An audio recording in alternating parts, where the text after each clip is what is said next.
Marcos, capítulo 1. João Batista revela o caminho.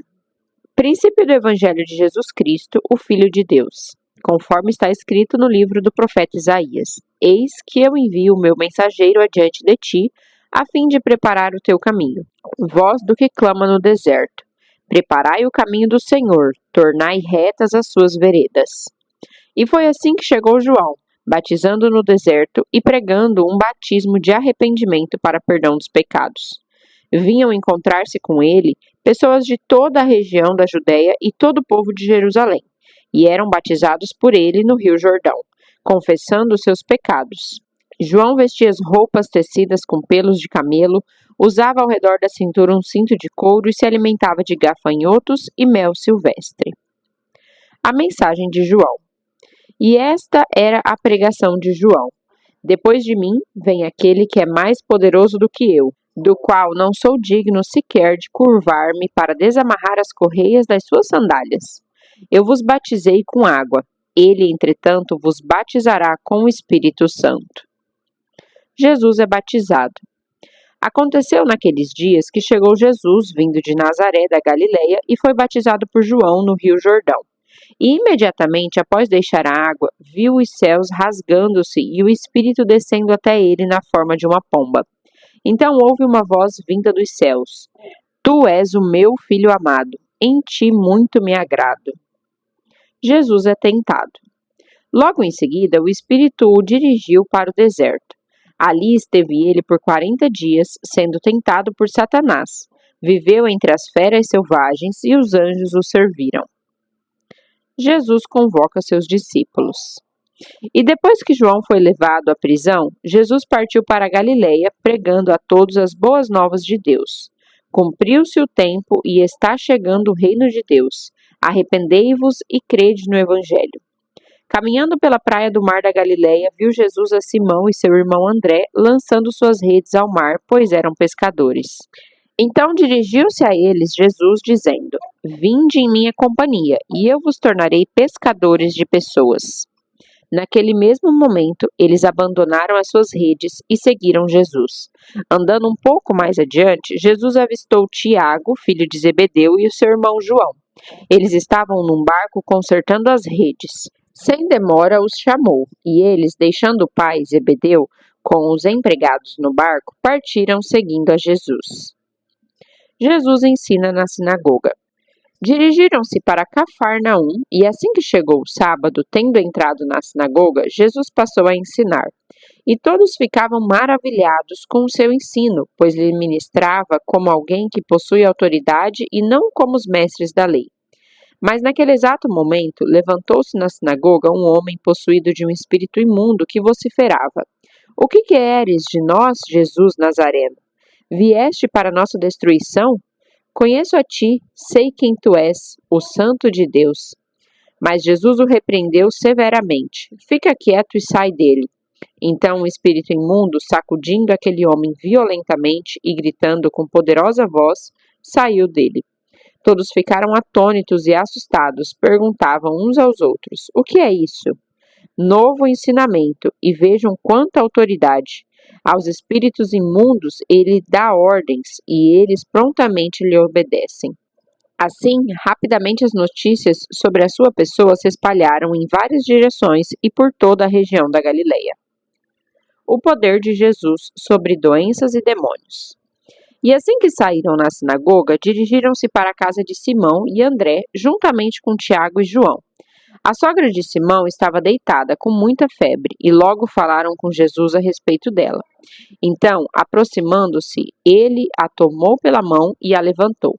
A febre imediatamente a deixou e ela se pôs a servi-los.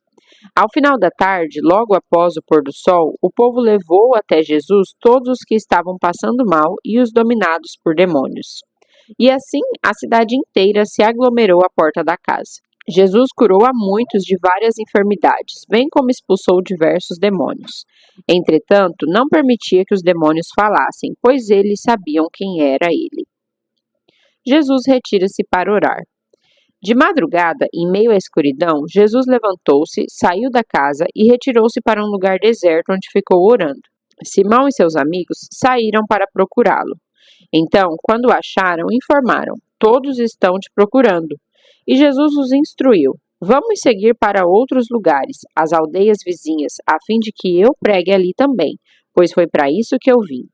E aconteceu que ele percorreu toda a Galileia, pregando nas sinagogas e expelindo os demônios. A cura do leproso que creu. Certo leproso aproxima-se de Jesus e suplica-lhe de joelhos: se for da tua vontade, tens o poder de purificar-me. Movido de grande compaixão, Jesus estendeu a mão e, tocando nele, exclamou: eu quero, ser purificado. No mesmo instante, toda a doença desapareceu da pele daquele homem e ele foi purificado. Em seguida, Jesus se despede dele com forte recomendação: atenta, não digas nada a ninguém. Contudo, vai, mostra-te ao sacerdote e oferece pela tua purificação os sacrifícios que Moisés prescreveu, para que sirvam de testemunho.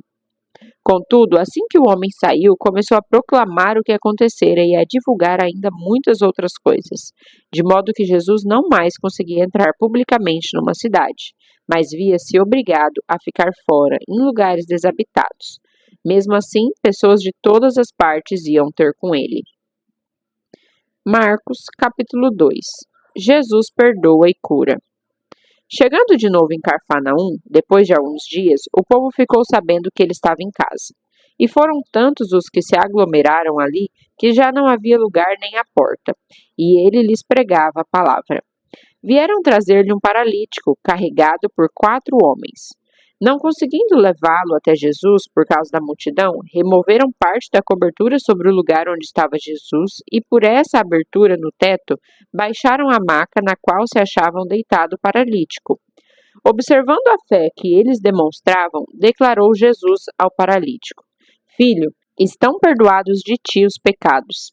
Entretanto, alguns dos mestres da lei que por ali estavam sentados julgaram em seu íntimo: como pode esse homem falar desse modo? Está blasfemando. Quem afinal pode perdoar pecados a não ser exclusivamente Deus?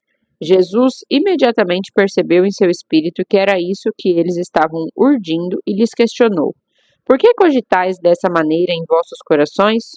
O que é mais fácil dizer ao paralítico: estão perdoados de ti os pecados, ou falar: levanta-te, toma tua maca e sai andando? Todavia, para que saibais que o Filho do Homem tem na terra autoridade para perdoar os pecados, dirigiu-se ao paralítico: eu te ordeno, levanta-te, toma tua maca e vai para tua casa. Então ele se levantou e, no mesmo instante, tomando sua maca, saiu andando à frente de todos, que estupefatos glorificaram a Deus, exclamando: nunca vimos nada semelhante a isso. Jesus convoca Mateus. Uma vez mais saiu Jesus e foi caminhar na praia, e toda a multidão vinha ao seu encontro, e ele os ensinava. Enquanto andava, viu a Levi, filho de Alfeu, sentado à mesa da coletoria, e o chamou: segue-me. Ao que ele se levantou e o seguiu. Jesus à mesa com pecadores. Aconteceu que, em casa de Levi, publicanos e pessoas de má fama, que eram numerosas e seguiam Jesus, estavam à mesa com ele e seus discípulos. Quando os mestres da lei, que eram fariseus, o viram comendo com publicanos e outras pessoas mal afamadas, perguntaram aos discípulos de Jesus: por que ele se alimenta na companhia de publicanos e pecadores? Ao ouvir tal juízo, Jesus lhes ponderou: não são os que têm saúde que necessitam de médico, mas sim os enfermos. Eu não vim para convocar justos, mas sim pecadores. Jesus explica o jejum. Os discípulos de João e os fariseus estavam jejuando. Algumas pessoas vieram ter com Jesus e inquiriram: por que os discípulos de João e os discípulos dos fariseus jejuam, mas os teus discípulos não jejuam? Explicou-lhes Jesus: como podem os convidados do noivo jejuar enquanto o têm consigo? Contudo, virão dias quando o noivo lhe será arrancado, e então, nessa ocasião, jejuarão. Ninguém costura remendo de pano novo em roupa velha, porquanto o remendo novo forçará o tecido velho e rasgará ainda mais, aumentando a ruptura. Assim como não há pessoa que deposite vinho novo em recipiente de couro velho. Caso faça, o vinho arrebentará o recipiente. E dessa forma, tanto o vinho novo quanto o recipiente se estragarão. Ao contrário, põe-se o vinho novo em um recipiente de couro novo. Jesus é o Senhor do sábado. E aconteceu que passava Jesus num dia de sábado pelas plantações de cereal. Os seus discípulos, enquanto caminhavam, começaram a colher algumas espigas. Então os fariseus advertiram-no: Vê, por que teus discípulos fazem o que não é permitido aos sábados? Mas ele esclareceu: Nunca lestes como agiu Davi e seus companheiros quando sofreram necessidade e tiveram fome?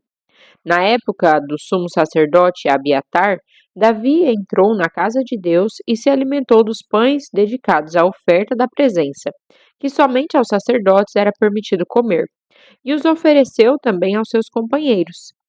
E então concluiu: O sábado foi criado por causa do ser humano, e não o ser humano por causa do sábado. Assim sendo, o Filho do Homem é Senhor, inclusive do sábado. Marcos, capítulo 3.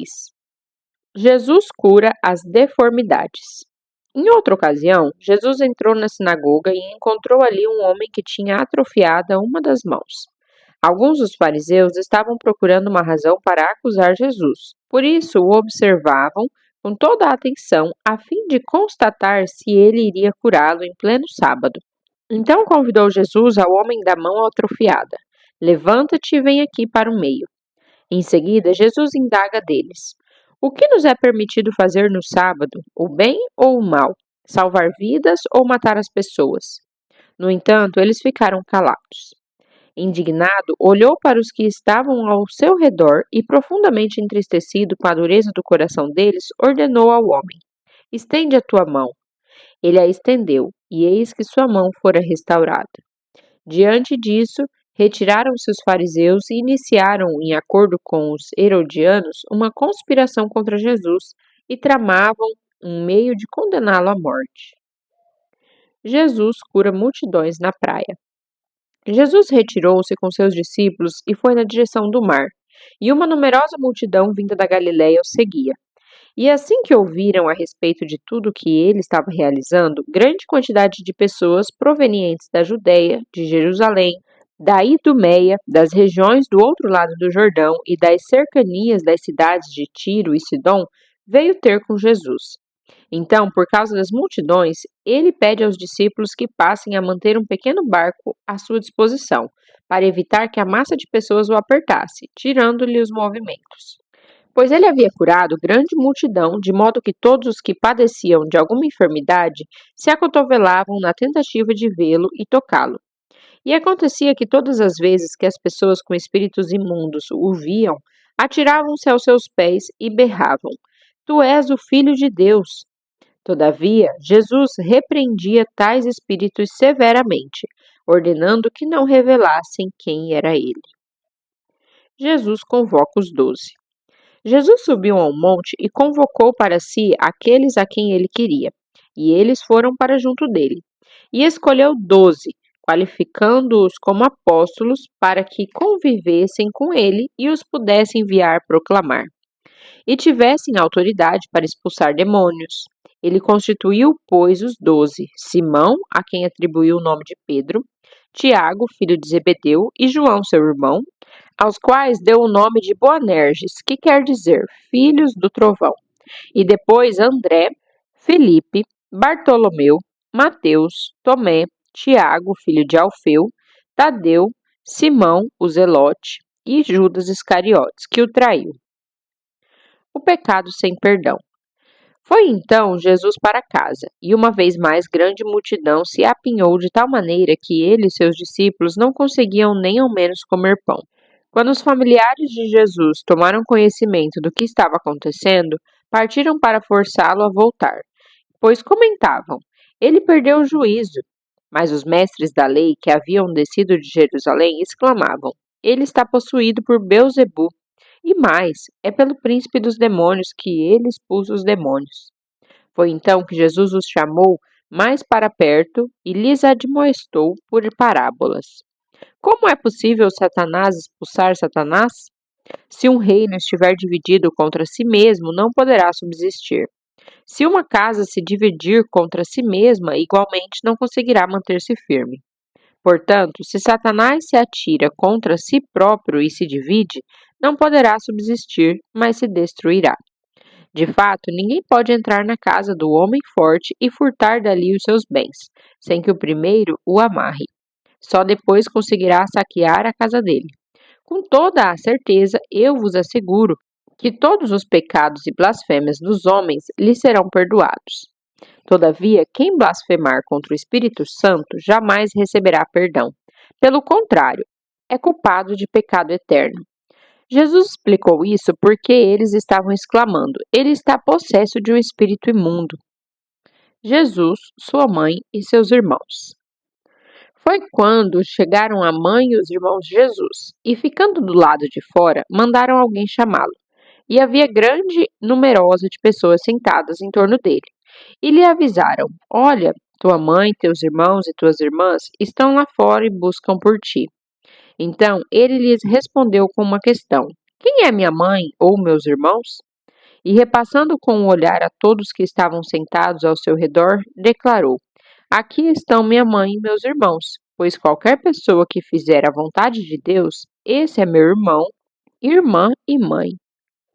Marcos, capítulo 4. A parábola do semeador. Retornou Jesus à beira-mar para ensinar, e a multidão que se juntou ao seu redor era tão numerosa que o forçou a entrar num barco, onde assentou-se. O barco estava no mar e todo o povo agrupava-se na praia. E assim ele lhes transmitia muitos ensinamentos por parábolas e enfatizava ao ministrar: escutai, eis que o semeador saiu a semear. Enquanto lançava a semente, parte dela caiu à beira do caminho, e chegaram as aves e a devoraram.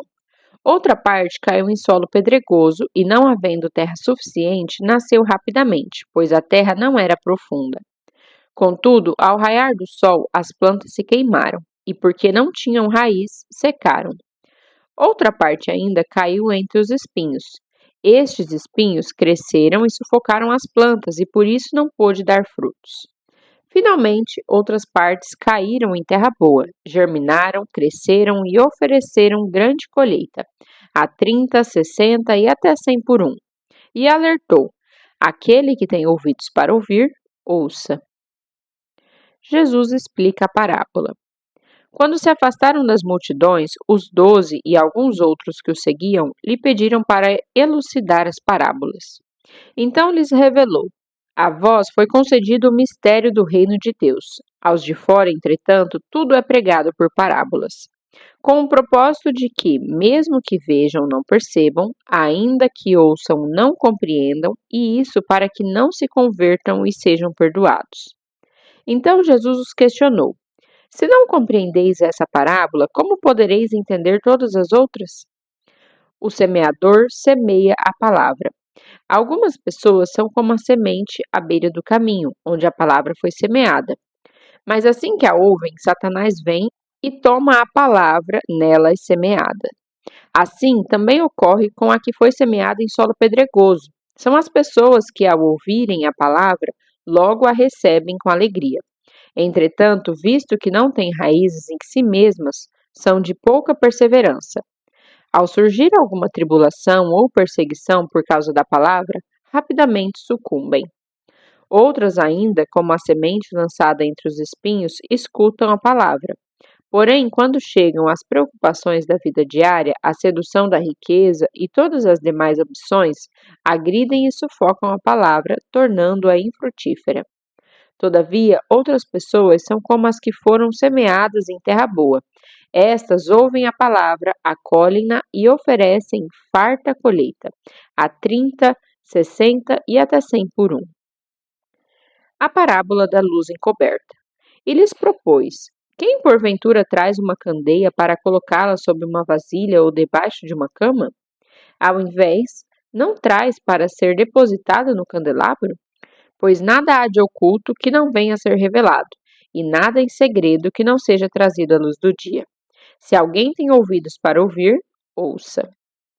E seguiu ensinando: ponderai atentamente o que tendes ouvido, pois com a medida com que tiverdes medido, vos medirão igualmente a vós, e ainda mais vos será acrescentado. Porquanto, ao que tem mais se lhe dará, de quem não tem, até o que tem lhe será retirado. A parábola do reino. Então contou-lhes que O reino de Deus é semelhante a um homem que lançou a semente sobre a terra. Enquanto ele dorme e acorda durante noites e dias, a semente germina e cresce, embora ele desconheça como isso acontece. A terra por si mesma produz o fruto. Primeiro surge a planta, depois a espiga e mais tarde os grãos que enchem a espiga. Assim que as espigas amadurecem, o homem imediatamente lhes passa a foice, pois é chegado o tempo da colheita. A parábola do grão de mostarda. E contou-lhes mais: com o que compararemos o reino de Deus? Que parábola buscaremos para representá-lo? É como um grão de mostarda, que é a menor das sementes que se planta na terra. Porém, uma vez semeada, cresce e se transforma na maior das hortaliças, com ramos tão grandes a ponto de as aves do céu poderem abrigar-se sob a sua sombra. O ensino parabólico de Jesus. Assim, por meio de muitas parábolas semelhantes, Jesus lhes comunicava a palavra, conforme a medida das possibilidades de compreensão de seus ouvintes, e nada lhes transmitia sem usar alguma parábola. Entretanto, quando estava em particular com seus discípulos, explicava-lhes tudo claramente. A tempestade se submete a Jesus. Naquele mesmo dia, ao cair da tarde, pediu aos seus discípulos: passemos para outra margem. Eles, então, despedindo-se da multidão, o levaram no barco, assim como estava, e outros barcos o seguiam. Aconteceu que levantou-se um tremendo vendaval e as grandes ondas se jogavam para dentro do barco, de maneira que este foi se enchendo de água. Jesus estava na popa, dormindo com a cabeça sobre um travesseiro. Os discípulos despertaram e suplicaram: Mestre, não te importas que pereçamos? Então ele se levantou, repreendeu o vento e ordenou ao mar: Aquieta-te, silencia-te. E logo o vento serenou, e houve completa bonança. E indagou aos seus discípulos: Por que sois covardes? Ainda não tendes fé? Os discípulos, contudo, estavam tomados de terrível pavor e comentavam uns com os outros: Quem é este que até o vento e o mar lhe obedecem?